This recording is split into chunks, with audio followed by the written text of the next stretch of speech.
তো ওই হজম করা যাবে না। 16 বছরের শিক্ষা আমরাও তো কিছুটা পাইছি ওদের কাছ থেকে নাকি? এই 16 বছরে অপমান, নির্যাতন, লাঞ্ছনা সব বুঝে গেছো। আমি বলতে আমরা মুসলমান কিন্তু শিখায় নাই যে এক গালে চট দিলে আর এক গাল পাইতে দিবে তোমার। মুসলমান শিখেছে এক গালে চট দিছ পারলে 2 গালে চট দেবে। আমি এটাই দেখতে চাই। আমার কাছে নালির ভাই তুলবো না, পুলিশে ঘোরার লাগবে।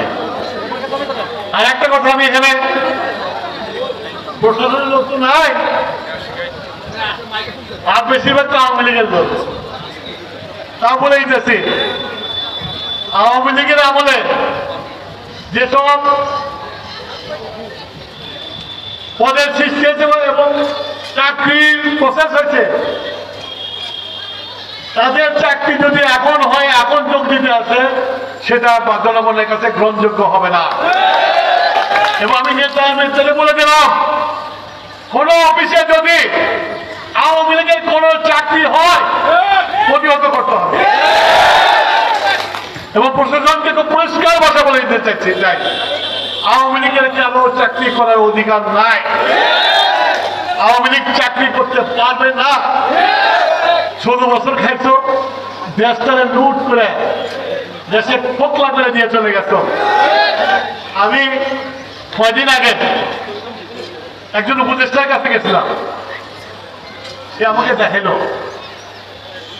যে একটা দলের সামান্যতম যদি দেশপ্রেমিকতা থাকতো তাহলে দেখেন এইভাবে লুট করে দেশটাকে ধ্বংস করে দিতে পারতো না।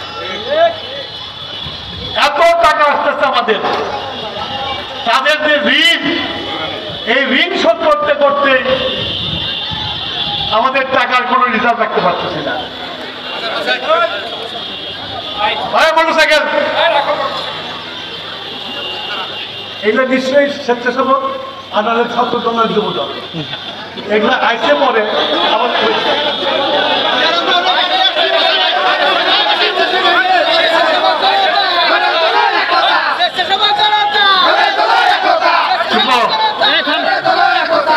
এইগুলো খোঁজ দিবা এবং প্রত্যেককে শোকেস করবা।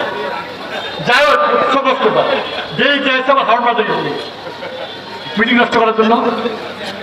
তারপর হয়েছে নাকি ফেরত হয়ে গেছে।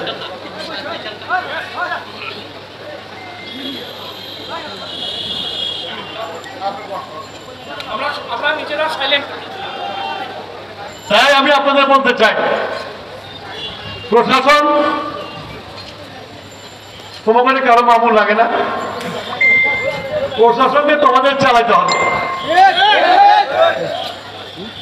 সে হেদাম থাকা লাগবে, হেদাম না থাকলে একটু গুবের কাছে নালিশ করে করলো বাবা। আমার মনে হয় যে আমার কথাগুলো পরিষ্কার, কোন দাঁড়িয়ে সেবই কলম কিন্তু নাই। আর আমাদের সাথে নেতা আছেন, তাদেরকেও কইতেছি আমি, দাঁড়িয়ে সেবই কলমের কোনো ব্যবস্থা নাই। আওয়ামী লীগ যেমন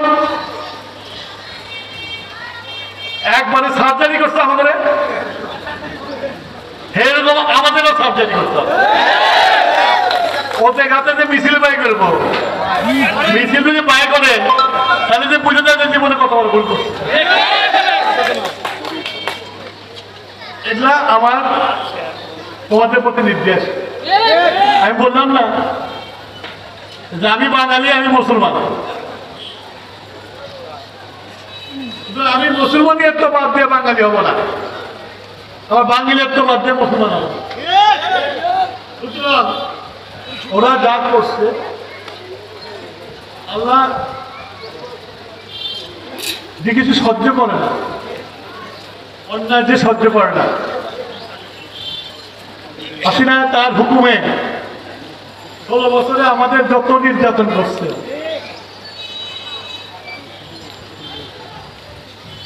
আমাদেরকে গৃহহারা করছে, আমাদেরকে পরিবার ছাড়া করছে, কিন্তু আল্লাহর বিচার দেখেন কত কঠোর। অত বড় মহারানী, অত বড় প্রধানমন্ত্রী আঙ্গুল হেরাতে পারে, কামারখন্দ হেরা যায়, সিরাজগঞ্জ হেরা যায়, সারা দেশ হেরা যায়। আল্লাহ মাত্র 45 মিনিট টাইম দিচ্ছে। কি 45 মিনিট টাইম দেয় নাই? পরনের শাড়িটাও ঠিক মতো করতে পারে না। এটাকে বলে আল্লাহর বিচার। শেয়ার পুরা হইলে পরে কি হয়? হাসিনা শেয়ার পুরা হয়ে গেছে। সুতরাং আল্লাহ আমাদের সুযোগ দিছে, আমাদের ক্ষেত্রে আল্লাহ তো প্রতিশোধ দিছে, কিন্তু আমাদেরও প্রতিশোধ দিতে হবে, প্রতিরোধ করতে হবে।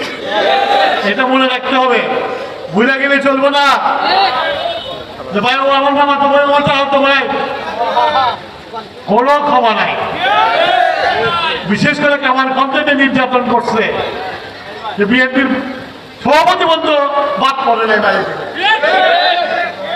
সুতরাং আমার বাইরে যদি আমার কয় যে ভাই খানা ধরে না, তুমি কি করো? তুমি ধরে এসে আমার কয় ভাই ধরছি, খানা অ্যারেস্ট করে নেই, তাহলে কথা কি কর? আজকে এই ফর্ম দিলাম, অনেক কথা হচ্ছে, পরে বলবো, গরমও বেশি, আমি সকালবেলা থেকে জোর পাইতেছি। এই ফর্মে যেন কোনো নব্য আওয়ামী লীগ ঢোকে না। আমাদের সিদ্ধান্ত আছে, যারা বিএনপিতে ছিল ক্ষমতার লোভে 5 মিনিটের জন্য যদি আওয়ামী লীগ হয়ে থাকে, তার জন্য বিএনপি হারাম হয়ে গেছে, তার জন্য বিএনপি হারাম হয়ে গেছে। বিএনপির দশটা আওয়ামী লীগের লোকালা কোনো লোক ঢুকতে পারবে না। এইটা হলো আমার দলের সিদ্ধান্ত, সেই সিদ্ধান্ত অনুযায়ী চলবা। আর যারা প্রশ্রয় দিবে তাদের বিরুদ্ধে আমি দলীয় ব্যবস্থা গ্রহণ করব, এইটা আমার পরিষ্কার কথা।